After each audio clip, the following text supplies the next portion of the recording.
இன்றைக்கி வீடியோவில் சூப்பராக வாழைப்பூ வச்சு தாங்க ஒரு டிஷ் பார்க்க போகிறோம். நீங்கள் பார்க்கும்போது தெரிஞ்சிருக்கும் இது வாழைப்பூ வடைன்னு. இது குழந்தைங்க சாப்பிடும்போது இது வாழைப்பூ தான் அப்படின்னு தெரியாத அளவுக்கு டேஸ்ட்டும் சூப்பராக இருக்கும். வாழைப்பூவாக பண்ணி கொடுத்தா பிள்ளைங்க சாப்பிட மாட்டாங்க. பொரியல் மாதிரி பண்ணி கொடுத்தா பிடிக்காது. பட் இந்த மாதிரி பண்ணி கொடுத்து பாருங்கள், பிள்ளைங்க ரொம்ப விரும்பி சாப்பிடுவாங்க. ஹலோ ஃப்ரெண்ட்ஸ், வணக்கம். நான் உங்கள் தோழி. Welcome to AK special. வீடியோக்குள்ளே போகிறதுக்குள்ளே என் சேனல் சப்ஸ்கிரைப் பண்ணிக்கோங்க. அப்படியே பக்கத்தில் இருக்க பெல் ஐக்கானே கிளிக் பண்ணிக்கோங்க. இப்போ வாங்க வீடியோக்குள்ளே போகலாம். வாழைப்பூலாம் க்ளீன் பண்ணி வச்சுருக்கேன். இங்கே பாருங்கள், இதுலேருந்து நரம்பு இருக்கும். இந்த நரம்பை எடுத்துகிட்டு ஒரு ஒயிட் கலரில் ஒரு தாள் மாதிரி இருக்கும், அதையும் எடுத்துகிட்டு நல்லா க்ளீன் பண்ணி வச்சுருக்கேன். இந்த மாதிரி அந்த நரம்பு உள்ள பகுதியை நம்ம சாப்பிடக்கூடாது. ஸோ அதான் அதை ரிமூவ் பண்ணிட்டேன். ஸோ இந்த அளவு க்ளீனாக இருக்குது. இப்போ இதை எடுத்து குட்டி குட்டியாக கட் பண்ணிக்கலாம். இல்லை பாதியை மட்டும் எடுத்து கட் பண்ணி போட்டுக்கலாம், மீதியை அரைச்சி போட்டுக்கலாம். அந்த வாழைப்பூவில் பாதி வாழைப்பூவை எடுத்து கட் பண்ணி சுடு தண்ணியில் போட்டு கொதிக்க வச்சு எடுத்து வச்சுருக்கேங்க. கலர் என்ன இப்படி இருக்குதுன்னு நீங்கள் பார்க்காதீங்க. வாழைப்பூ வந்து கட் பண்ணி தயிரில் போடணும். அப்படி இல்லை அப்படின்னா இந்த மாதிரி தான் இருக்கும். நான் வடை தானே செய்ய போகிறேன், நான் இப்படியே வச்சுருக்கேன். ஸோ இது கொஞ்சமாக வேக வச்சது. வடைக்கு என்ன தேவைன்னு பார்த்தீங்கன்னா, 1/4 கப் அளவுக்கு துவரம்பருப்பு எடுத்து ஊற வச்சு எடுத்து வச்சுருக்கேன். அதே மாதிரி கடலைப்பருப்பு எடுத்து ரெண்டுமே சமமான அளவில் எடுத்து ஊற வச்சு அலசி வச்சுருக்கேன். அதுக்கப்புறம் பார்த்திங்கன்னா கொஞ்சமாக வாழைப்பூவை எடுத்து பொடியாக கட் பண்ணி வச்சுருக்கேன். இதை நான் வேக வைக்கவே இல்லை, டைரெக்டாக கட் பண்ணி வச்சுருக்கேங்க. அதுக்கப்புறம் ஒரு பெரிய வெங்காயம் பொடியாக கட் பண்ணி வச்சுருக்கேன். சப்போஸ் மாவு கொஞ்சம் தண்ணியாக போயிடுச்சு அப்படின்னு நீங்கள் நினச்சிங்க அப்படின்னா அதுக்காக நீங்கள் கொஞ்சமாக பொட்டுக்கடலை மாவு போட்டுக்கலாம். வேறு எந்த மாவும் நீங்கள் சேர்க்கக்கூடாது, ஒன்லி பொட்டுக்கடலை மாவு மட்டும்தான். ஸோ இதெல்லாம் ரெடியாக இருக்குது. இப்போ இதை ஃபஸ்ட்டு அரைச்சி எடுத்துக்கலாம். வாழைப்பூவை அரைச்சி எடுத்தாச்சுங்க. அரைச்சதுக்கப்புறம் இந்த மாதிரி தான் இருக்கும். அடுத்து பார்த்தீங்கன்னா அதே மிக்ஸி ஜாரில் போட்டு துவரம்பருப்பையும் கடலைப்பருப்பையும் ஒன்றாவே அரைச்சிக்கலாம்.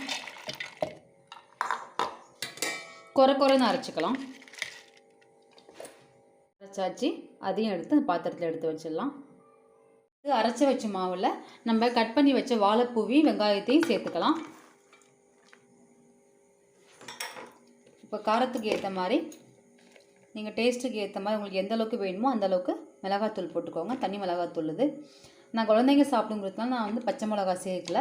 நீங்கள் வேணும் அப்படின்னா பச்சை மிளகா கூட கட் பண்ணி போட்டுக்கலாம். கொஞ்சமாக மஞ்சத்தூள், 1/2 ஸ்பூன் அளவுக்கு சோம்புத்தூள் கொஞ்சம் கூட போட்டால் அந்த ஃப்ளேவர் நல்லா இருக்குங்க.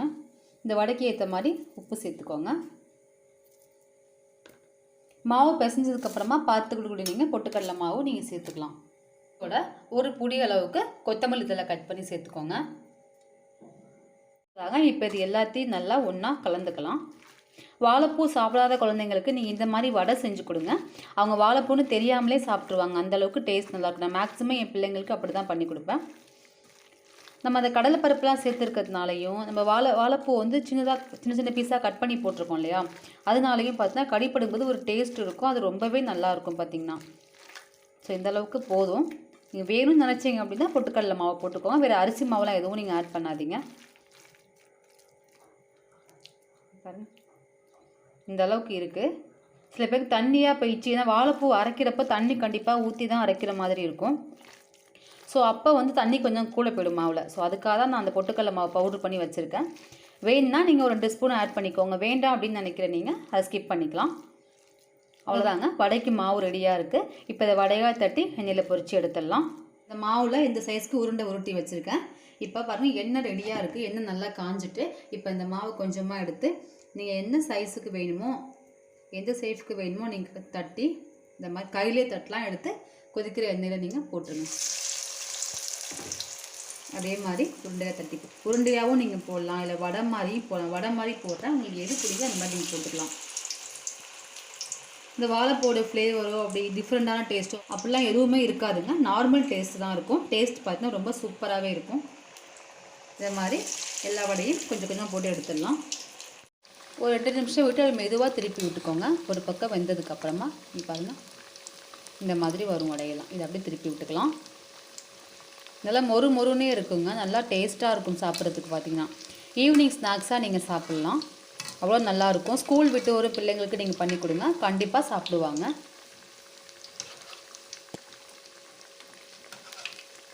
பாருங்கள், சூப்பராக இருக்குது பாருங்கள். எங்கள் வீட்டில் யாரும் வாழைப்பூ பொரியல்லாம் பண்ணால் யாரும் சாப்பிட மாட்டாங்க. முக்கியமாக என் குழந்தைங்க சாப்பிட மாட்டாங்க. ஸோ இந்த மாதிரி பண்ணி கொடுத்தோம் அப்படின்னா அவங்களுக்கு ரொம்ப பிடிக்கும். ஸோ ஸோ அவங்க சாப்பிட்ருவாங்க. இப்போ மழை காலமாக வர இருக்கு இல்லையா, ஸோ அந்த மழைக்கு எதமாக நீங்கள் இந்த மாதிரி பண்ணி கொடுங்க. டீ வித்து வாழைப்பூ வடை சூப்பராக சாப்பிட்ருவாங்க, யாரும் வேணான்னு சொல்ல மாட்டாங்க. இப்போது 2 பக்கம் நல்லா திருப்பி விட்டுக்கோங்க. நல்லா வடை ரெடி ஆகிடுச்சு பாருங்கள். நமக்கே கலர் லைட்டாக சேஞ்ச் ஆகும், நமக்கே தெரியும். அவ்வளோதாங்க, சூப்பராக வாழைப்பூ வடை ரெடி ஆகிடுச்சு. இதே மாதிரி எல்லா வடையும் எடுத்து ஒரு டிஷ்யூ பேப்பரில் வச்சிடலாம். அதுதாங்க சூப்பராக வடை ரெடியாக இருக்குது. மீதமுள்ள மாவுலையும் வடையாக போட்டிருக்கேன். ஃபைனலாக சூப்பராக கிரிப்ஸியாக வாழைப்பூ வடை ரெடி ஆகிடுச்சுங்க. நீங்களும் இதே மாதிரி உங்கள் வீட்டில் செஞ்சு பாருங்கள். இந்த வீடியோ பிடிச்சிருந்தா வீடியோவுக்கு லைக் போடுங்க. இந்த மாதிரி வீடியோஸ் பார்க்குறதுக்கு என் சேனலை சப்ஸ்கிரைப் பண்ணிக்கோங்க. வேறொரு வீடியோவில் பார்க்கலாம். தேங்க்யூ.